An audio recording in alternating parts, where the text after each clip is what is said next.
سنیے، 9 محرم کو حسین کے جانے والا گوشت لینے والوں کہتے ہیں بیٹا یہ پڑوسی ہے، محرم کا گوشت لایا ہے، شبرات کے کنڈے لایا ہے، لے لو کوٹھے دے سک دیا جی، نہ کھایا جی، اگر نہ لوگے تو دوستی خراب ہوگی۔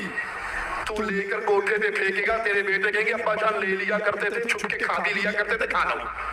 غیرت ایمان یہ ہے جو غیر اللہ کے نام کی چیز ہے، وہ 11ویں کا دودھ ہو، وہ بی بی فاطمہ کی سن کے ہو، وہ کسی حضرت کے دربار پر تقسیم ہونے والا دودھ ہو، کہو یہ غیر اللہ کے نام پر ہے، سور سے زیادہ حرام ہے، سور سے زیادہ حرام ہے۔ اہل توحید اس کو قبول۔ 11ویں کا دودھ ہو، ایک نمبر کا بیوقوف 11ویں میں دودھ نہیں بریانی بنتی ہے، خود کی معلومات ناقص اور چلے ہیں سنیوں کا رد کرنے۔ 11ویں کا دودھ ہو، شب برات کے کنڈے ہو، اگر کنڈے شب برات میں نہیں رجب میں ہوتے ہیں، کنڈوں کو شب برات میں لے کے چلا گیا۔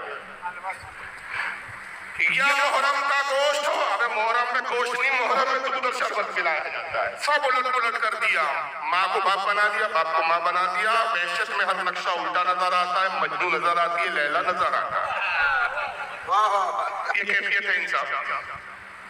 چلیے الٹ پلٹ کے بعد جو نتیجہ ان کا تھا، جو نتیجہ خاص کیا کہ غیر اللہ کے نام پر ہے، کیوں کہ جو تم گوشت ذبح کرتے ہو، جو جانور ذبح کرتے ہو 11ویں کے لیے، نیاز کے لیے، فاتحہ کے لیے، غیر اللہ کے نام پر منسوخ کر دیتے ہو، لہذا یہ سور سے زیادہ حرام ہے۔ سور تو چل جائے گا، ان کو سور کھا لیں گے، لیکن وہ نہیں کھائیں گے نیاز کا، کیونکہ وہ سور سے زیادہ حرام۔ معذرت، ابھی آپ کے 11ویں اور آپ کے نظر و نیاز اور آپ کے فاتحہ کو سور سے بھی زیادہ حرام بتائیں، مگر ہم اتنے بے غیرت ہیں کہ انہی کے پیچھے جا کے نماز بھی پڑھیں گے، اور 11ویں کرنے کے بعد ان کو دعوت بھی دیں گے، آؤ تم ہم کو مشرک بھی بولو، بدعتی بھی بولو، ہمارے کھانے کو سور سے زیادہ حرام بھی بولو، مگر رشتہ تو ہم تمہارے یہاں ہی بھیجیں گے، کیونکہ ہم کو تو لڑکی ملی نہیں رہی ہے، ہم اتنے بھیک منگے ہیں، لڑکی بھی تمہارے یہاں سے لگیں گے، تمہارے یہاں ہی لڑکی دیں گے، اتنے بے غیرت ہے۔ پھر ہمیں عاشق رسول نبی سے محبت ہے، شفاعت ہو جائے گی ہماری، جوتے پڑیں گے، شفاعت ہو۔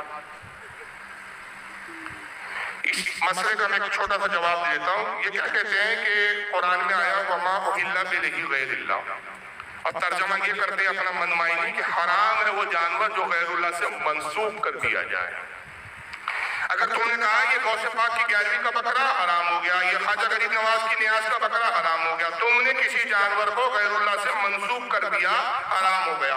حالانکہ سنی کیا کرتا ہے، جب بھی جانور ذبح کرتا ہے نہ غوث اعظم کا نام لیتا ہے نہ غریب نواز کا نام لیتا ہے، خود ہمارے علماء کا فتویٰ موجود ہے کہ اگر کسی بیوقوف نے ذبح کرتے وقت یہ کہا بسمی عبد القادر جیلانی، بسمی یا معین الدین چشتی، وہ جانور مردار و حرام ہو گیا۔ جانور صرف اللہ کے نام پر ذبح ہوگا، ہم کیا کرتے ہیں بسم اللہ اللہ اکبر کہہ کے اللہ کا نام لے کے ذبح کرتے ہیں، کھانا بناتے ہیں یا اس کی بوٹیاں بناتے ہیں، اور پھر یہ کہتے ہیں دعا کرتے ہیں مولا یہ جو کچھ کھلایا جا رہا ہے، پلایا جا رہا ہے، تقسیم کیا جا رہا ہے، اس پر جو کچھ اجر و ثواب ہے اس کا ثواب سرکار غوث پاک کو پہنچا۔ یہی ہوتا ہے نا، لیکن کہتے نہیں اگر آپ نے منسوخ کر دیا، اس کی نسبت غوث پاک کی طرف کر دی اس کھانے کی، تب بھی حرام ہو گیا۔ تو ان خبیثوں سے پوچھو کہ قرآن عظیم کس کا کلام ہے، بولیے، مگر اس کی صورتوں کے نام کیا ہے؟ سورہ بقرہ گائے والی صورت، سورہ نمل چوٹی والی صورت، سورہ عنکبوت مکڑی والی صورت، سورہ فیل ہاتھی والی صورت۔ ان سے پوچھو یہ جانوروں کے ناموں سے اللہ کی قرآن کی صورتیں منسوب ہے، یہ اللہ ہے کہ غیر اللہ ہے؟ سورہ آل عمران، سورہ یوسف، سورہ ابراہیم، سورہ لوط، سورہ ہود، سورہ نوح، سورہ منافقون، سورہ کافرون، یہ اللہ ہے کہ غیر اللہ ہے؟ سب غیر اللہ۔ جب اللہ کا کلام غیر اللہ سے منسوب ہو کر حرام نہ ہوا تو جانور غیر اللہ سے منسوب ہو کر تو کیسے حرام ہو گیا؟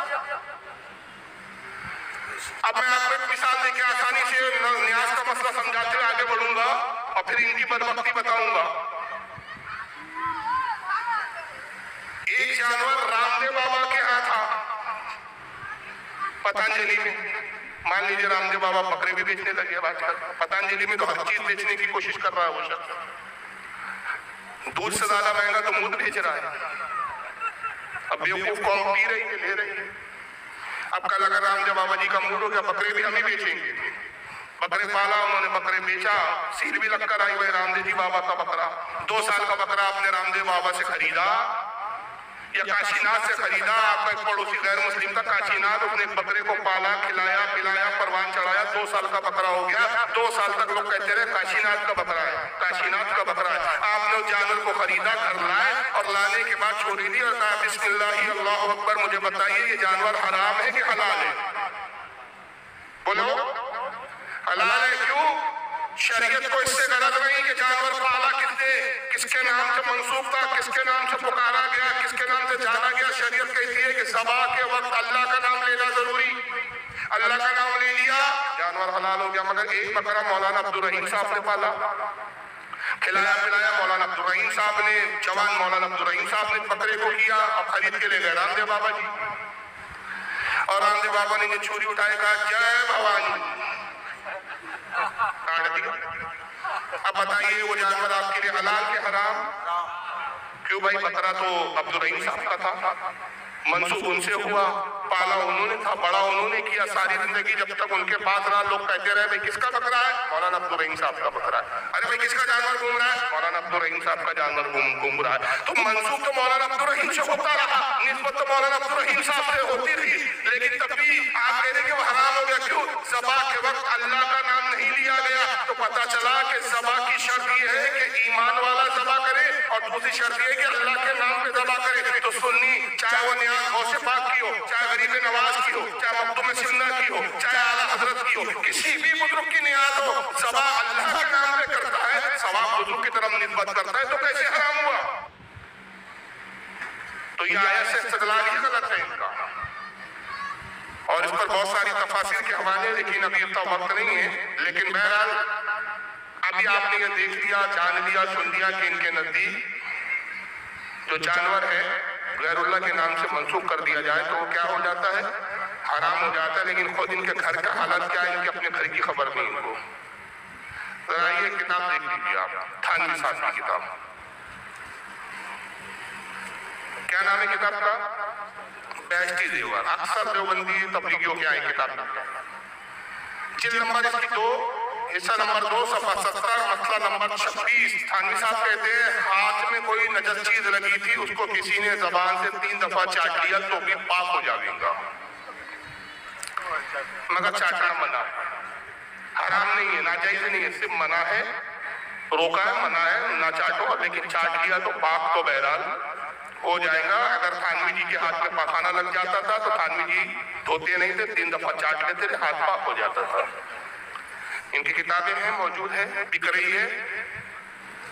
तो कोई बैठ नहीं कि जिस इमाम के पीछे आप नमाज पढ़ने जा रहे हैं ना, सोच रहे हैं कि भाई बड़ी अच्छी किरात है, क्या हुआ देवबंदी है, किरात तो बहुत अच्छी करता है, पता नहीं नजासत चाट के आया हो, धोके भी नहीं आया हो। तो बच्चे इन लोगों के पीछे नमाज पढ़ने। अब उन थानी जी को कोई क्या समझाया कि जनाब आली अगर किसी के हाथ में नजासत लग जाए और वो 3 दफा चाटे तो आप कहते हाथ पाक हो जाएगा। चलो हाथ तो पाक हो गया, जब मुंह से चाटा तो मुंह में नजासत गई तो मुंह का क्या हुआ? अब उसके पाक करने का क्या तरीका है आपके पास? तो अगर कोई पूछ लेता तो शायद अगला मसला बयान करते कि पेशाब पे कुल्ले करें तो मुंह भी पाक हो जाएगा। तो ये सोच ही ऐसी थी। अल्लाह ताला की इन पर मार थी कि तुमने दुरूद व सलाम को हराम कहा, तुमने मेरे वली कामिल गौसे आलम की ग्यारहवीं को सुबह से ज्यादा हराम कहा, तुमने मुहर्रम के खाने को हराम कहा, तुमने कुंडों को हराम कहा, नजासत चटवाऊंगा तुमसे, चाटो। और यही नहीं बात की, अभी इनके घरों की किताबें देखते चले, एक हमारा भी कोई माइकल गलत साबित कर दे जो चोर की सजा हो मेरी सजा। जरा ये किताब देखें आप सामने,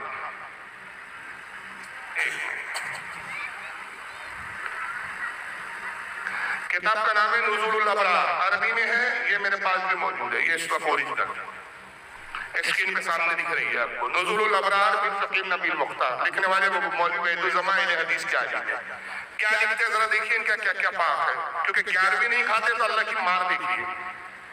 सुरूरुल क़ल्ब वल खिंज़ीर फ़फ़ी क़ौलान वल अस्फ़ाहु तहरा, कहते हैं सुअर का झूठा और खिंजीर का झूठा, जिस खाने में सुअर मुंह डाल दे, कुत्ता मुंह डाल दे, उसके बारे में 2 कौल है और सही कौल है कि वो खाना पाक है।